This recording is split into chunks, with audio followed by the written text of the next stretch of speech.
It was a crime so bold it shocked the whole country. 58 people killed in broad daylight just off a main highway in Maguindanaow province in the southern Philippines. 21 of the victims were relatives and associates of a political dynasty, the Maguindanaow family. 32 were journalists, and 5 were simply passers-by.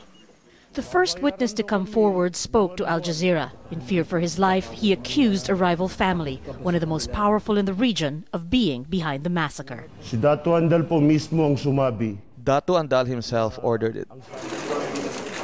18 members of the Ampatuan family are now on trial for multiple murder, along with 176 others, including police and military forces under the family's influence.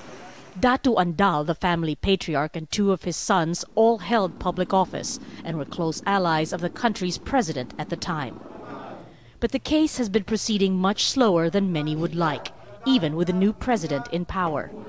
It was really engineered to fail. You don't charge 198 originally for 58 counts of murder. It's never been done. Even the international tribunals have not charged this many people. The trial continues behind these walls, the biggest test of an already pilloried justice system. But the case has been beset by more than just procedural problems. There's infighting among prosecutors, accusations of bribery, a judge who some say is too cautious, and witnesses who are either disappearing or getting killed.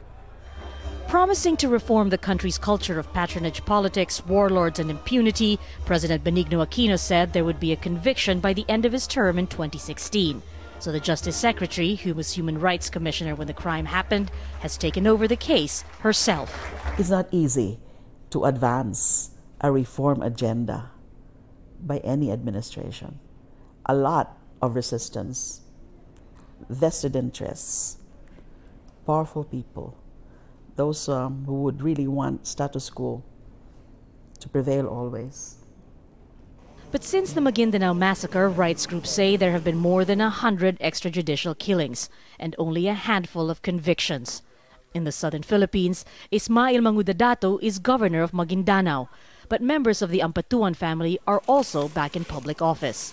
As much as the government says it's pushing for change, it seems some things haven't changed at all. Marga, Ortigas, Al Jazeera, Manila.